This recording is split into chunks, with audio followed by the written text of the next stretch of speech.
bien, vous savez qu'on a déjà fait des vidéos sur la plantation de l'ail, parce que c'est la période pour le faire, disons, selon votre région et selon les variétés que vous voulez planter. Mais dites-vous bien que tout le monde n'a pas de jardin. Et de temps en temps, j'aime bien aussi donner des conseils à ceux qui n'ont pas de jardin, ou qui n'ont qu'une terrasse, qu'un balcon, ou en tout cas qui n'ont pas de jardin suffisamment grand pour y cultiver de l'ail. Or, de l'ail, c'est vraiment un aliment parfait et qui a des tas de vertus. Donc, vous le savez, je ne suis pas venu pour vous vanter les mérites de l'ail, mais je suis quand même venu vous dire, vous pouvez même sans jardin faire de l'ail. Alors comment? Eh bien simplement avec du terreau, comme là, avec des pots, et de l'ail ou de l'oignon ou de l'échalote. Donc voilà ce que je voulais dire. On va faire une démonstration pour savoir comment on peut cultiver en pot de l'ail, de l'oignon ou de l'échalote. Voilà, tout simplement. Mon conseil, c'est le suivant. Choisissez des gousses d'ail. Alors, de toute façon, tous les bulbes que vous prendrez, essayez de trouver des plants certifiés. Alors, le plant certifié, c'est quoi? Eh ben, c'est ça, il est attesté, il est indemne de micro-organismes, de trucs, il est bien, il est parfait, il faut préférer ça, pas de nématomes, rien, on sait que c'est quand même une valeur sûre de prendre du plant certifié. Vous le paierez peut-être un tout petit peu plus cher, mais guère plus, et vous savez que vous aurez une bien meilleure récolte. Alors, comment faire pour faire de l'ail en pot? Alors déjà, on prend une gousse, comme vous voyez là, voilà, on prend une gousse, et cette gousse, on va donc séparer les cailleux. Les cailleux, c'est chaque élément qui concerne l'ail, vous voyez, voilà, ça ce sont des cailleux. C'est ça qu'on va mettre en terre, on les mettra comme ça, le côté plat en bas, la pointe en haut, ce sera donc en pot. Donc on va prendre des pots qui sont ni trop gros ni trop petits. Alors sur une gousse d'ail, une fois qu'on l'a épluché, on va prendre tous les gros, c'est-à-dire ceux qui sont autour, et vous allez trouver entre 13 et 14 cailleux, sur des cailleux. Hein. Donc les petits qui sont là, on ne va pas les replanter, on va les garder, on va les consommer au fur et à mesure de nos besoins dès maintenant. Alors on va prendre des pots comme ça, dans lesquels on va mettre un petit peu, si on a des graviers ou des billes, ça c'est pour améliorer un peu le drainage. Parce que, sachez quand même, et vous le savez sans doute, l'ail n'aime pas les excès d'humidité. Donc ça ne veut pas dire qu'il ne faut jamais les arroser, mais avec parcimonie, on va dire. Hein. Donc voilà, une fois qu'on a celle-ci, vous voyez, vous avez de l'ail déjà qui commence à germer. Ça veut dire qu'il est temps de les planter. Donc on les met là, et on remet un petit peu de terre par-dessus. Et voilà, voilà notre premier plant d'ail qui va être fait, comme ça, et on va continuer pour les faire tous comme ça. Après, on passera à l'oignon jaune et à l'échalote. Même technique, on les mettra en pot les uns derrière les autres et après on les mettra en place pour avoir de l'ail environ dans 9 à 10 mois quand même, hein, il faut le savoir. C'est pour ça que c'est bien de le faire quand on peut, dès maintenant. Si vous êtes dans une région où les hivers ne sont pas excessifs, vous pouvez dès maintenant le faire, dès maintenant, octobre-novembre, c'est parfait. Je recommence. On met un peu de billes d'argile quand on en a, ou du gravillon, qui va permettre de drainer en fait, hein, de la perlite, de la vermiculite peut-être, si vous en avez, mais sinon, quelques billes d'argile c'est parfait, ça va bien drainer. Et pareil, je vous remonte à nouveau comment on met le truc. Alors on l'enfonce quand même un peu plus qu'en pleine terre, on le met comme ça, il faut qu'on ait un peu de place en dessous quand même, que les racines, même si ça n'a pas un système de racines très important, il faut quand même, faut ce qu'il faut comme on dit. Hein. Donc voilà, on met ça là, on tasse un peu. Ou alors vous pouvez remplir vos pots d'avance, hein. C'est possible, vous gagnerez du temps si c'est ça votre objectif.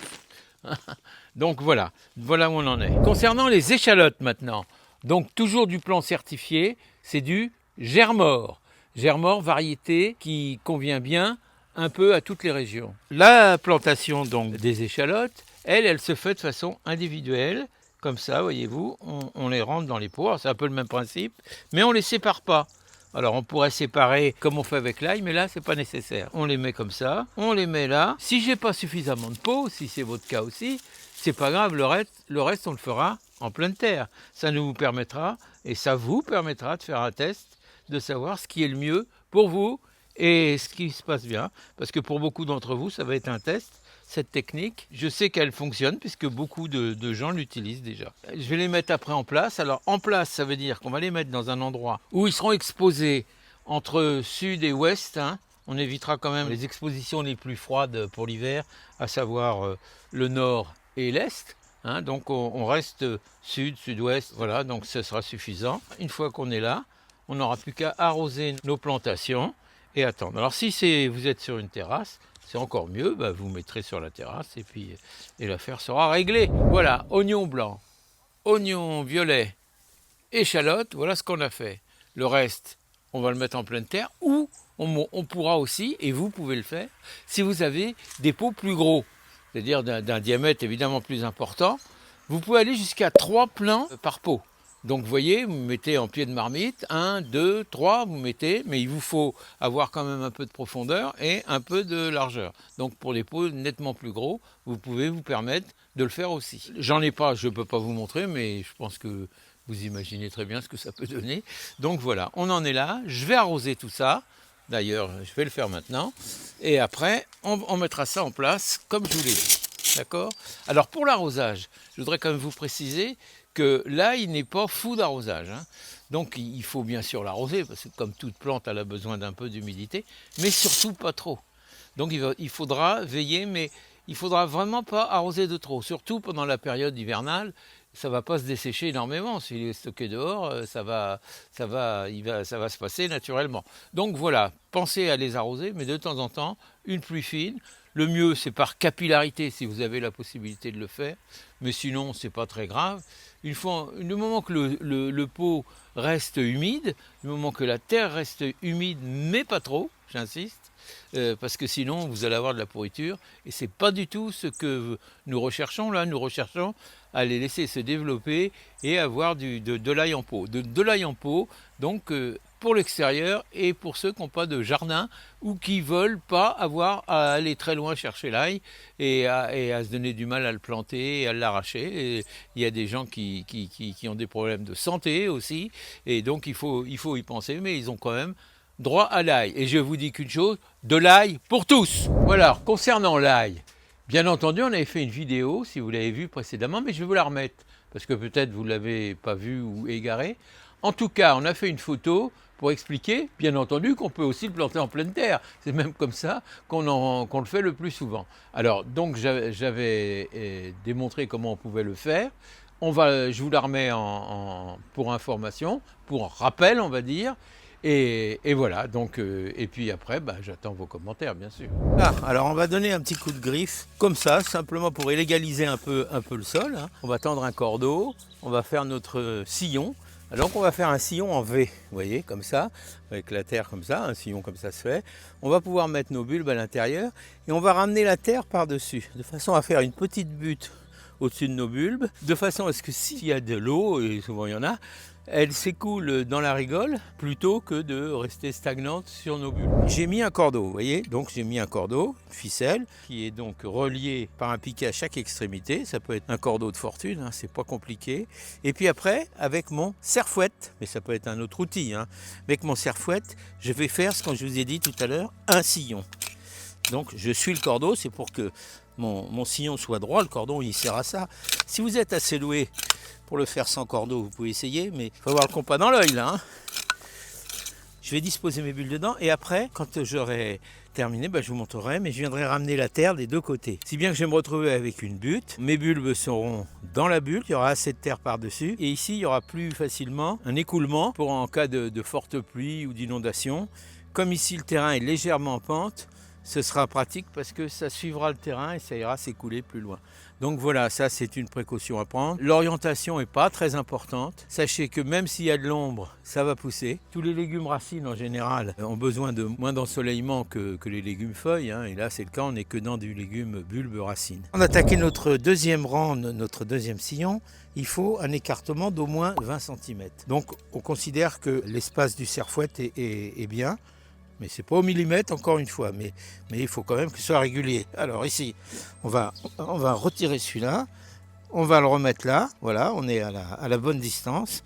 J'en ai fait pareil au bout, et j'ai pu là qu'à l'enfoncer pour avoir le bon écartement et pouvoir faire mon deuxième sillon. Après 4 heures de baignade dans l'eau salée, comme on a fait dans notre pot ici, vous avez vu, dans notre seau, voilà, on a tout sorti maintenant, puisque Ça y est, ils sont imprégnés, c'est suffisant. On a là ce qu'on va planter directement, c'est-à-dire les différents oignons rouges, blancs, jaunes. Ça, ce sera planté directement en place comme ça, puisqu'on n'a pas besoin de les diviser avant de les planter. Ce qui nous reste à diviser, c'est l'ail. Alors, en ce qui concerne l'ail, il y a deux sortes. Il y a l'ail violet, dont on a commencé à l'éplucher, et puis l'ail blanc ensuite. Le principe est le même, et on prend une gousse comme ça, vous voyez, la gousse d'ail, ce qu'on appelle la gousse, et on sort les cailleux. Alors les cailleux, c'est les gros. Les gros sont tout autour de la gousse. Faut le savoir. C'est ceux-là qui nous intéressent pour être plantés. Vous voyez, c'est ce qu'on met là. Vous voyez, vous les voyez bien. Donc c'est bien. Donc on les prend, mais sachant que c'est tout le tour. Il y en a environ 13 normalement. Et après, on va avoir les plus petits. Alors je vous l'ai dit, en ce qui concerne les plus petits, on va les mettre de côté quand on en a, ici. Et qu'est-ce qu'on va en faire? On va les planter aussi, mais ailleurs, pas en même temps, pas au même endroit. Et c'est ça, ça nous servira à faire ce qu'on appelle l'aillet. L'aillet, c'est l'ail de printemps. Donc on n'aura jamais des grosses gousses d'ail avec ça. Mais dès le printemps, on pourra les prendre et les consommer en ail frais. Mais dès maintenant, si vous avez besoin d'ail, prenez plutôt ceux-là, prenez les petits. Les gros, gardez-les pour la reproduction, c'est ce qu'on va faire. Ça va encore, mais tout le reste, c'est tout petit. Donc, enfin, c'est petit, c'est plus petit. Donc, comme c'est plus petit, les petits, on les met là. Et les gros, alors, vous voyez, au milieu, c'est toujours des petits. Ça colle un peu parce que ça a baigné dans l'eau. Alors, et c'est pas grave. Donc ça, évidemment, ça ne fera jamais des grandes gousses d'ail, mais c'est pas grave. On saura les utiliser. Et même dès maintenant, si vous avez besoin d'ail, vous pouvez utiliser celle-ci.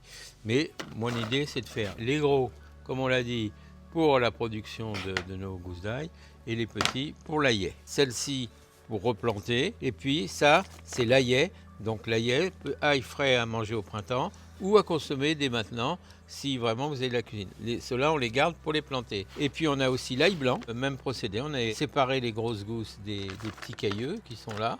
Et on va faire pareil. Soit on les consomme là, soit si on a de la place, on va les planter, mais séparément pour bien distinguer l'ail qu'on cultive pour les gousses et l'ail qui est donc l'aillet qu'on pourra consommer frais dès le printemps, mais qui ne fera jamais très grosse gousse parce que c'est les petits cailleux. On va donc commencer la plantation.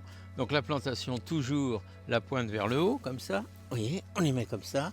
Alors la distance, c'est environ 10 cm. On les voit, ils apparaissent un peu à l'air libre. Et après, on va recouvrir avec un petit coup de râteau. Le deuxième rang, on les mettra en quinconce. Vous voyez, la quinconce, c'est dans l'intervalle qui est là, de façon à ce que l'ensemble se développe bien. Comme vous pouvez le voir, voilà le premier rang d'ail violet qui est planté, sur lequel on viendra, avec un râteau, recouvrir. Ça, on le fait après. Pour l'instant, on va continuer. Moi, j'ai un petit banc comme ça. Si vous êtes aussi souple que moi et aussi jeune, vous n'avez pas besoin forcément de ce banc, mais pour ceux qui auraient besoin d'un support, ça, c'est un très bon support. Donc, on va le mettre à cheval comme ça sur le rang, comme ça. On s'assoit comme ça, on est peinard. On est peinard, on prend son ail blanc et hop, on va le disposer dans notre rigole, comme on a fait pour le précédent. Et voilà, c'est quand même bien, puis c'est quand même assez haut, donc ça fait faire du sport. Voilà. Donc on n'a peut-être pas forcément besoin d'ailleurs. Donc comme je vous le disais, on va donc recouvrir nos plantations, la terre des deux côtés, si bien qu'on va se retrouver avec la bonne hauteur de terre au-dessus. Et puis on tasse au fur et à mesure. Hop! Alors on va terminer par l'échalote. Donc on devrait avoir assez pour faire tout ce rang. Et vous voyez l'intérêt de faire un plan parce qu'après on s'en souvient à peine. Je vais vous montrer comment moi je fais mon plan. Vous le faites comme vous voulez, vous n'en faites pas si vous ne le souhaitez pas. Mais je pense que c'est quand même assez utile. Donc ici on a alterné oignon blanc, oignon jaune, oignon rouge, échalote, ail bien sûr, ail violet et ail blanc. Voilà, c'est à peu près nos plantations du jour. Là je pense qu'on va avoir de quoi faire quelques marmites ou voir quelques baignoires de soupe à l'oignon. Voyez-vous. Les travaux pratiques sont terminés. Il ne reste plus qu'à vous montrer comment on va réaliser le plan de tout ce qu'on a fait, de façon à avoir une trace, comme vous le savez, et à pouvoir s'en servir pour la récolte et les années futures. Donc ça fait partie de ce qu'on va faire maintenant. En attendant, je vous invite à en faire autant si vous avez des choses à planter. On n'est pas en retard, bien entendu. Si on est dans une région, on peut planter déjà l'ail violet, l'ail blanc. En ce qui concerne le rose, il vaut mieux attendre un petit peu le tout début, fin de l'hiver, début du printemps, parce qu'il est un petit peu plus fragile au froid. Voilà les amis, donc j'ai fait un plan. On a planté de l'oignon, de l'ail, de l'échalote. Et on a différentes variétés qui sont là. Donc chaque trait correspond au sillon qu'on a fait, vous voyez. Là, mon repère, c'est ici j'ai un chemin, ici j'ai une haie. Donc j'ai planté ici et j'ai repéré, vous voyez, j'ai noté tout ce qu'il y avait. Donc ça, évidemment, quand je vais récolter, je saurai bien si c'est de l'oignon jaune ou de l'oignon rouge. C'est pas ça. Le but, c'est que également, si je mets des étiquettes au bout de chaque rang, comme je fais habituellement, eh bien elles s'envolent ou elles deviennent illisibles. Donc c'est pas le but, j'en ai mis quand même, bien sûr, mais j'ai quand même ça qui va me rester et qui pour l'année prochaine me sera très utile parce que je vais alterner justement, je ne remettrai pas l'ail à la même place, je ne remettrai pas, vous voyez, je ferai de la rotation, je ferai tourner les cultures et c'est ça qui est important. Donc voilà, donc quoi dire de plus? Voilà, c'est pas un plan à l'échelle, mais c'est un plan qui reste là. Et année après année, je vais garder mes plans, comme ça je saurai ce que je dois mettre ou pas mettre à ces emplacements-là. Je ne sais pas si ça vous parle, en tout cas, voilà une suggestion que vous pouvez vous inspirer si vous le voulez. Donc je vous dis à bientôt et de vous abonner, bien sûr, ne l'oubliez pas, et bon courage à tous, hein.